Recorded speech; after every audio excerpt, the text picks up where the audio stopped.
میں نے اس صورتحال سے یہ رائے قائم کی کہ مقتول بزدل اور ڈھیلا ڈھالا سا آدمی تھا اور اس وجہ سے اسے بیوی پسند نہیں کرتی تھی۔ بیوی قیوم کو چاہتی تھی اور قیوم بھی اس کو چاہتا تھا۔ دونوں نے مقتول کو راستے سے ہٹانے کا یہ طریقہ اختیار کیا کہ اسے قیوم نے قتل کر دیا۔ یہ بھی ہو سکتا ہے کہ مقتول نے قیوم کو اپنے گھر میں آنے سے روکا ہوگا۔ قیوم کا دماغ پہلے ہی خراب تھا، اس نے مقتول کو ختم کر دیا۔ میں نے نمبردار سے قیوم کے متعلق مزید معلومات لیں، پھر میں نے ذیلدار سے اور ایک سفید پوش سے اور ایک اور آدمی سے جو تھانے میں میرے سلام کو آیا کرتا تھا، قیوم کے متعلق کریت کریت کر پوچھا۔ ان سب نے جو بیان دیے وہ نمبردار کے بیان کی تائید کرتے تھے۔ میں نے سب سے پوچھا کہ قیوم پر قتل کا شک کیا جا سکتا ہے یا نہیں۔ سب نے کہا تھا کہ وہ جرأت والا آدمی ہے اور اس کے دماغ پر بھی کوئی اثر ہے، اس پر قتل کا شبہ کیا جا سکتا ہے۔ ان میں سے 2 آدمیوں نے کہا تھا کہ مقتول کی بیوی اگر اسے یہ کہہ دے کہ فلاں آدمی کو یا میرے خاوند کو قتل کر دو تو وہ اس عورت کا حکم بجا لائے گا۔ اس کے عام چال چلن کے متعلق سب نے کہا کہ اتنے امیر اور اتنی بڑی زمینداری والے خاندان کا ہو کر بھی اس نے کبھی کسی سے چھیڑ چھاڑ نہیں کی اور کسی نے کبھی اس کے خلاف ایسی شکایت نہیں کی۔ مجھے یہ بھی بتایا گیا کہ اس کے ہم عمر اس کے ساتھ مذاق اور چھیڑخانی کرتے ہیں لیکن وہ خفا نہیں ہوتا۔ اس کی دماغی خرابی پیدائشی ہے یا بعد میں کچھ ہوا تھا؟ بعد میں، ذیلدار نے جو بہت بوڑھا ہو چکا تھا جواب دیا۔ 12-13 سال کی عمر تک یہ بالکل ٹھیک تھا۔ اس کی چھوٹی بہن جو 8-9 سال کی تھی مر گئی۔ قیوم گلیوں میں روتا پھرتا تھا، کئی بار اسے قبرستان سے بہن کی قبر سے اٹھا کر لائے تھے۔ جب کبھی ایسا ہوتا تھا تو وہ چیختا چلاتا تھا کہ مجھے بھی اس میں دفن کر دو۔ 2-2.5 سال بعد اس کی ماں مر گئی۔ اس کی یہ حالت ہو گئی کہ چپ چاپ بیٹھا رہتا اور ہر طرف اور ہر کسی کو اس طرح دیکھتا جیسے اس کی بینائی ختم ہو گئی ہو۔ اس کی آنکھ میں آنسو آتا ہی نہیں تھا۔ اس کی بہنوں نے، بھائیوں نے، باپ نے اس کے ساتھ بہت پیار کیا، لیکن اس کی یہی حالت رہی کہ خاموش بیٹھا رہتا یا خاموشی سے ادھر ادھر ٹہلتا رہتا تھا۔ عجیب بات یہ دیکھی کہ ماں کے مرنے کے بعد وہ ایک بار بھی قبرستان میں نہیں گیا۔ مجھے بتایا گیا کہ جوانی میں آ کر یعنی 17-18 سال کی عمر میں قیوم نے بولنا شروع کیا، لیکن اس کی بعض حرکتیں پاگلوں جیسی تھیں۔ پھر وہ بالکل ٹھیک نظر آنے لگا، باتیں کرتا تھا، سنتا بھی تھا، لیکن کوئی بات اور کوئی حرکت ایسی کر دیتا تھا جس سے پتہ چلتا تھا کہ اس کا دماغی توازن صحیح نہیں۔ ان سب میں سے 2 آدمیوں نے یقین کے ساتھ کہا کہ مقتول کی بیوی کے ساتھ قیوم کے مراسم ہیں اور ان دونوں نے مقتول کو دھوکے میں رکھا ہوا تھا۔ میں نے توجہ قیوم پر ہی مرکوز کر دی۔ اس کی دماغی خرابی سے میرا شک پختہ ہو رہا تھا۔ ابھی تو میں نے خفیہ مخبروں سے رپورٹیں لینی تھیں۔ میں نے اب تک جن افراد کے بیان لیے تھے وہ سب قیوم کی ذات کے تھے۔ میں نے قیوم سے پہلے مقتول کی بیوی سے پوچھ گچھ بہتر سمجھی۔ اسے بلایا۔ پہلے تو میں نے یہ دیکھنا تھا کہ اپنے خاوند کی موت کا اسے کتنا غم ہے، اور اگر غم ہے تو یہ دکھاوے کا ہے یا صحیح معنوں میں غم ہے۔ وہ میرے سامنے آئی تو اس کا سر ڈول رہا تھا، اس کی آنکھیں سوجی ہوئی اور ناک سرخ تھی، اس کی سسکیاں نکل رہی تھیں۔ وہ گورے رنگ کی عورت نہیں تھی، رنگ ہلکا سا سانولا تھا، البتہ چہرے کے نقش اچھے تھے۔ آنکھیں موٹی تھیں، سوجی ہوئی ہونے کے باوجود اچھی لگتی تھیں، اور اس کا قد کاٹ بھی بہت اچھا تھا۔ میں نے اس کے ساتھ ہمدردی کی باتیں کی، افسوس کا اظہار کیا اور پوچھا کہ اسے کسی پر شک ہے۔ اس نے سر زور زور سے ہلا کر کہا کہ پتہ نہیں، میں نہیں جانتی یہ کیا ہوا ہے۔ ایسا کون سا دشمن ہو سکتا ہے؟ ایسا دشمن تو کوئی بھی نہیں تھا، اس نے جواب دیا۔ وہ دشمنی رکھنے والا آدمی نہیں تھا۔ میں اس عورت کی جذباتی حالت دیکھ رہا تھا، اس کے منہ سے الفاظ بہت تھوڑے اور سسکیاں اور ہچکیاں زیادہ نکلتی تھیں۔ اس کیفیت میں اکثر یوں بھی ہوتا ہے کہ غصے اور انتقام کی شدت کی وجہ سے منہ سے ایسی باتیں نکل جاتی ہیں جو تفتیش کرنے والے کو ملزموں تک آسانی سے پہنچا دیتی ہیں، لیکن یوں بھی ہوتا ہے کہ گواہ یا مشتبہ اس جذباتی کیفیت میں غلط باتیں بھی کہہ دیتا ہے یا بڑھا چڑھا کر بات کرتا ہے، جس سے تفتیشی افسر گمراہ ہو جاتا ہے۔ گواہ یا مشتبہ جب کچھ دنوں بعد اپنے آپ میں آتا ہے تو وہ اپنی کہی ہوئی غلط بات پر ہی اڑا رہتا ہے۔ میں دیکھ رہا تھا کہ یہ عورت بیان دینے کے قابل نہیں، اور اگر میں نے اس پر زیادہ دباؤ ڈالا تو یہ کوئی نہ کوئی غلط بات کہہ جائے گی اور اس کے بعد اسے صحیح بات پر لانا مشکل ہو جائے گا۔ میں بڑی غور سے یہ دیکھنے کی کوشش کر رہا تھا کہ اس کی یہ جذباتی حالت اور اس کا اس طرح رونا قدرتی ہے یا مجھ پر جعلی عکس ڈال رہی ہے۔ میرے تجربے کے مطابق اس عورت کا اتنا زیادہ غم قدرتی تھا اور اسے واقعی اپنے خاوند کی موت کا غم تھا۔ میں نے ان عورتوں کا رونا بھی دیکھا تھا جنہوں نے اپنے خاوندوں کو اپنے ہاتھوں زہر دیا یا اپنے آشناؤں سے مروایا تھا۔ میں نے یہی بہتر سمجھا کہ اسے بعد میں شامل تفتیش کروں گا، فی الحال اس سے کچھ ابتدائی اور ضروری باتیں پوچھ لوں۔ منظور گھر سے کس وقت نکلا تھا؟ میں نے پوچھا۔ شام کو گھر سے نکلا تھا، اس نے جواب دیا۔ کچھ بتا کر نہیں گیا تھا کہ کہاں جا رہا ہے؟ نہیں، اس نے جواب دیا۔ کیا وہ شام کو اسی طرح ہر روز باہر جایا کرتا تھا؟ کبھی کبھی، اس نے جواب دیا، لیکن اس نے مجھے کبھی بتایا نہیں کہ وہ کہاں جا رہا ہے۔ تمہیں معلوم تو ہوگا کہ وہ کہاں جایا کرتا تھا؟ میں نے کہا۔ دوستوں یاروں میں جا بیٹھتا ہوگا۔ وہ جوا تو نہیں کھیلتا تھا؟ نہیں، اس نے جواب دیا۔ میں یہ بتا سکتی ہوں کہ وہ جوا نہیں کھیلتا تھا، اس میں کوئی اور بری عادت بھی نہیں تھی۔ آمنہ، میں نے اسے کہا، تمہارا خاوند قتل ہو گیا ہے اور یہ میرا فرض ہے کہ میں قاتل کو پکڑوں۔ میری جتنی مدد تم کر سکتی ہو اتنی اور کوئی نہیں کر سکتا۔ اگر تم نہیں چاہتی کہ قاتل پکڑا جائے تو اس کا مطلب یہ نہیں ہوگا کہ میں اپنے فرض کو بھول جاؤں۔ میں نے تو ہر قیمت پر قاتل کو پکڑنا ہی ہے۔ اگر تمہارے پاس کوئی راز کی بات ہے تو وہ ابھی بتا دو۔ اگر یہ بات مجھے کسی دوسرے سے معلوم ہوئی تو تم پھنس جاؤ گی۔ اس وقت کچھ بتا دو گی تو میں پردہ ڈال دوں گا۔ آج کا دن گزر گیا تو پھر میں مجبور ہو جاؤں گا۔ آپ حاکم ہیں، اس نے کہا، جو چاہیں کہہ سکتے ہیں، میں آپ کو ٹوک نہیں سکتی۔ یہ ضرور کہوں گی کہ آپ نے یہ غلط کہا ہے کہ میں اپنے خاوند کے قاتل کو شاید نہیں پکڑوانا چاہتی۔ میں نے آپ کو پہلے ہی کہہ دیا ہے کہ مجھے کچھ پتہ نہیں یہ کیا ہو گیا ہے، کس نے کیا ہے اور کیوں کیا ہے۔ میرا خیال ہے آمنہ، میں نے کہا، تم ابھی بیان دینے کے قابل نہیں، تمہیں بہت بڑا دکھ پہنچا ہے، ابھی رہنے دو۔ گھر جاؤ اور خاوند بیچارے کے تجہیز و تکفین کا انتظام کرو۔ میرا خیال ہے کہ اس وقت کوئی بات کہنے اور سننے کے قابل نہیں ہو، جب ہو جاؤ گی بس تو مجھے صرف ایک بات بتا دو۔ کہیں ایسا تو نہیں تھا کہ منظور نے کسی عورت کے ساتھ تعلق پیدا کر رکھا ہو اور اس عورت کے رشتہ داروں نے انہیں کہیں دیکھ لیا ہو؟ نہیں، اس نے جواب دیا، وہ ایسا آدمی نہیں تھا۔ کیا یہ بات تم یقین کے ساتھ کہہ سکتی ہو؟ میں اس کے ساتھ تو باہر نہیں جاتی تھی، اس نے کہا۔ اگر باہر وہ کچھ کرتا تھا تو مجھے کیسے پتہ چل سکتا تھا؟ میں اس کی عادت بتا رہی ہوں کہ وہ اس قسم کی حرکتیں کرنے والا نہیں تھا۔ میرے پوچھنے پر اس نے 3 آدمیوں کے نام بتائے جو مقتول کے گہرے دوست تھے۔ میں نے ان تینوں کو بلا لیا۔ ان تینوں کو اپنے سامنے اکٹھے ہی بٹھا لیا اور کہا کہ ان میں سے جو سب سے زیادہ مقتول کا گہرا دوست تھا میرے پاس بیٹھا رہے۔ تمہارا بڑا عزیز دوست قتل ہو گیا ہے، میں نے انہیں کہا۔ اگر تمہارے دل میں دوستی کا کچھ خیال ہے تو مجھے کوئی راستہ دکھاؤ تاکہ میں قاتل کو پکڑ سکوں۔ ان میں سے 2 نے ایک کی طرف دیکھا۔ دونوں نے اسے کہا کہ مقتول اس کا اتنا گہرا دوست تھا کہ اس کے ساتھ دل کی باتیں بھی کیا کرتا تھا۔ کیوں بھائی؟ میں نے اس سے پوچھا۔ کیا یہ ٹھیک کہتے ہیں؟ ہاں جناب، اس نے کہا۔ مجھ سے پوچھیں، میں جو کچھ جانتا ہوں وہ بالکل ٹھیک بتاؤں گا۔ میں نے دوسرے دونوں کو کہا کہ وہ ذرا باہر بیٹھیں۔ تمہارا بڑا پیارا دوست قتل ہو گیا ہے، میں نے کہا۔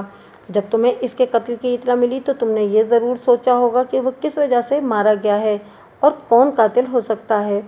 یہ تو بڑی قدرتی بات ہے جناب، اس نے کہا، لیکن مجھے کچھ سمجھ نہیں آ رہی تھی۔ منظور ایسا آدمی تھا کہ دشمنی کو دل میں دبا لیتا تھا اور کوشش کرتا تھا کہ کسی کے ساتھ لڑائی جھگڑا نہ ہو۔ تمہاری بات سے یہ پتہ چلتا ہے کہ اس کے کوئی دشمن تھے، میں نے کہا۔ تم بتا سکو گی کہ وہ کون ہیں؟ اتنی گہری دشمنی تو کسی کے ساتھ نہیں تھی، اس نے کہا۔ آپ بہت بڑے تھانے دار ہیں، آپ کو معلوم ہے کہ قتل انتقام کی وجہ سے کیا جاتا ہے یا کسی کے خلاف دل میں اتنی نفرت بیٹھ جائے کہ وہ برداشت سے باہر ہو جائے۔ منظور میرے ساتھ ایک ہی آدمی کی باتیں کیا کرتا تھا اور اس کے دل میں اس آدمی کی دشمنی بیٹھ گئی تھی۔ یہ اس کا چچا زاد بھائی ہے۔ وہ 3 بھائی ہیں، یہ درمیانہ ہے۔ اس کے ساتھ دشمنی کیا تھی؟ سب سے بڑی دشمنی تو زمینوں کی تقسیم پر شروع ہوئی تھی، اس نے بتایا۔ یہ سب جانتے ہیں کہ منظور کی زمین کا کچھ حصہ ان لوگوں نے دھاندلی سے مال لیا تھا۔ منظور نے اپنے چچا کو بتایا تھا، چچا مان گیا تھا کہ منظور ٹھیک کہتا ہے۔ اس کا بڑا چچا زاد بھائی بھی مان گیا تھا، لیکن یہ بھائی جس کا نام رشید ہے مرنے ماننے پر اتر آیا۔ وہ اپنے آپ کو بڑا ننھے خان اور روب داب والا سمجھتا ہے۔ اپنے بھائیوں پر بھی اس کا اثر ہے۔ اس اثر کی وجہ یہ ہے کہ اس کی بات کی مخالفت کرو تو گلے پڑ جاتا ہے۔ اس نے اپنے باپ کو اور بھائیوں کو اپنے حق میں اور منظور کے خلاف کر دیا۔ منظور اپنے یہ دکھڑے مجھے سناتا رہتا تھا۔ ان کے دادا کا ایک باغ ہے جس میں سبزیاں اگاتے ہیں اور بڑی آمدنی ہو جاتی ہے۔ منظور نے کہا کہ یہ باغ مجھے دے دو اور اس کے بدلے جتنی زمین مانگتے ہو لے لو۔ منظور نے مجھے بتایا تھا کہ یہ باغ دراصل اس کے باپ نے بنایا اور پھیلایا تھا، کنواں بھی اسی نے کھدوایا تھا، ہٹ بھی اسی نے لگوایا تھا اور اس نے اس باغ پر محنت بھی کی تھی اور ذاتی خرچ کیا تھا۔ اس کی شرافت یہ تھی کہ چونکہ زمینیں ابھی مشترک چلی آ رہی تھیں، اس لیے وہ باغ کی آمدنی منظور کے چچا کے ساتھ برابر تقسیم کرتا تھا۔ باپ مر گیا تو اسے منظور نے سنبھال لیا۔ رشید نے بھی باغ میں جانا شروع کیا اور آہستہ آہستہ باغ پر قبضہ کر لیا۔ منظور کی مجبوری یہ تھی کہ اکیلا تھا، اس کے بھی 2-3 بھائی ہوتے تو کوئی اس کا حق ماننے کی جرأت نہ کرتا۔ یہ بیچارہ چپ کر کے باغ سے الگ ہو گیا۔ رشید اپنے آپ کو بدمعاش سمجھتا تھا۔ باغ پر تو اس نے قبضہ کر لیا تھا، لیکن منظور کو اس نے تانے کے لہجے میں کئی بار کہا کہ یہ باغ اس کی ذاتی ملکیت ہے۔ وہ منظور کو اسی طرح جلاتا رہتا تھا۔ مقتول کا یہ دوست خاصا عقل مند تھا اور پوری خود اعتمادی سے بات کرتا تھا۔ یہ بڑے زمیندار خاندان کا جوان آدمی تھا۔ مجھے امید سی نظر آئی کہ یہ شخص کوئی نہ کوئی سراغ نکال دے گا۔ میں یہ سوچ رہا تھا کہ مظلوم تو مقتول تھا، حق اس کا مارا گیا تھا اور یہ برداشت کر کے الگ بیٹھ گیا تھا، پھر یہ قتل کیوں ہو گیا؟ اگر دشمنی زمین کی تقسیم پر ہی تھی تو قتل رشید کو اور قاتل منظور کو ہونا چاہیے تھا۔ میں نے اپنا یہ خیال منظور کے دوست کو بتایا۔ جناب، اس نے کہا، خدا کی باتیں تو خدا ہی جانتا ہے۔ میں آپ کو یہ بتا رہا ہوں کہ اس کی کوئی اگر عداوت تھی تو وہ کس کے ساتھ تھی اور کس وجہ سے تھی۔ آپ پولیس کے حاکم ہیں، جو عقل آپ میں ہے وہ مجھ میں نہیں ہو سکتی۔ میں آپ کو تھوڑی سی روشنی دکھا رہا ہوں۔ میں آپ کو بتا رہا تھا کہ رشید منظور کے ساتھ چھیڑ چھاڑ کرتا رہتا تھا۔ 2-3 دفعہ تو منظور ذرا سیدھا ہوا۔ پھر اس نے رشید سے کہا کہ میں خاندان کی عزت کی خاطر چپ رہتا ہوں، اگر تم نے زبان بند نہ کی تو میں تمہاری زبان بند کر کے دکھا دوں گا۔ ان دونوں میں لڑائی ہوتے ہوتے رہ گئی تھی۔ میں نے ایک بار رشید کے ساتھ یہی بات کی تھی کہ منظور تمہاری ہر اونچ نیچ برداشت کرتا ہے اور تم اس کا ذرا سا بھی خیال نہیں رکھتے، تو وہ کہنے لگا کہ معلوم نہیں کیا وجہ ہے کہ منظور مجھے بہت برا لگتا ہے۔ ایک دفعہ تو میں نے منظور سے کہا تھا کہ رشید کو کہیں الگ لے جا کر اس کی مار پٹائی کرتے ہیں، لیکن منظور دشمنی کو بڑھانا نہیں چاہتا تھا۔ پھر ایک وجہ اور پیدا ہو گئی۔ برادری کے ایک خاندان نے منظور کو اپنی بیٹی کا رشتہ دے دیا، بات پکی ہو گئی۔ منظور نے لڑکی کے لیے انگوٹھی اور کپڑے بھی بھیج دیے تھے۔ 8-10 دنوں بعد انگوٹھی بھی واپس آ گئی، کپڑے بھی واپس آ گئے اور ساتھ یہ جواب آیا کہ منگنی کو منسوخ سمجھا جائے۔ وہ بڑی خوبصورت لڑکی تھی۔ 2-3 دنوں بعد ہی لڑکی والوں نے رشتہ رشید کو دے دیا۔ ہم نے ٹو لگائی کہ یہ کس طرح ہوا ہے تو پتہ چلا کہ یہ ساری بدمعاشی رشید کی تھی۔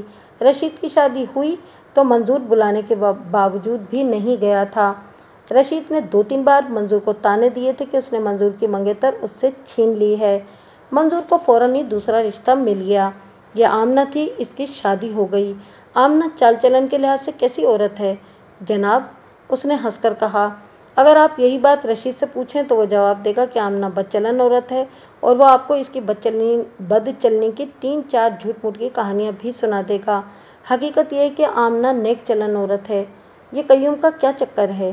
کوئی چکر نہیں تھا جناب، اس نے بڑے پختہ لہجے میں جواب دیا۔ سچ پوچھیں تو اس پر مجھے بھی اعتراض تھا کہ ایک جوان آدمی کا اس طرح گھر میں آنا جانا اور اتنی دیر بیٹھنا ٹھیک نہیں، لیکن میں نے دیکھا کہ اس پر نہ منظور کو اعتراض تھا اور نہ ہی آمنہ کو۔ میں کچھ اور معلوم کرنا چاہتا ہوں، میں نے کہا۔ آمنہ کے ساتھ قیوم کا تعلق کیسا تھا؟ جناب، یہ تعلق ایسا ویسا ہوتا تو گاؤں میں ایک تماشا ہو چکا ہوتا، اس نے کہا۔ منظور شریف آدمی تھا، بے غیرت تو نہیں تھا۔ خود آمنہ بڑے اچھے اخلاق کی عورت ہے۔ اس کے اخلاق کی ایک مثال میں آپ کو سناتا ہوں۔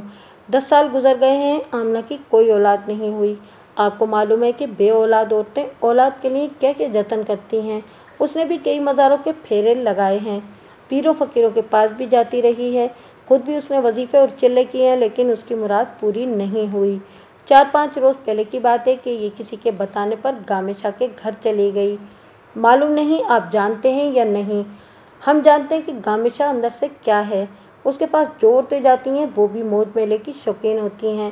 انہی عورتوں نے مشہور کر رکھا ہے کہ گامے شاہ بے اولاد عورتوں کو اولاد دیتا ہے۔ آمنہ مایوسی کی ماری ہوئی عورتوں کی باتوں میں آ گئی اور گامے شاہ کے گھر جا پہنچی۔ مجھے یہ بات اس طرح معلوم ہوئی کہ منظور میرے گھر آیا اور اس نے مجھے بتایا کہ آمنہ گامے شاہ کے گھر گئی تھی۔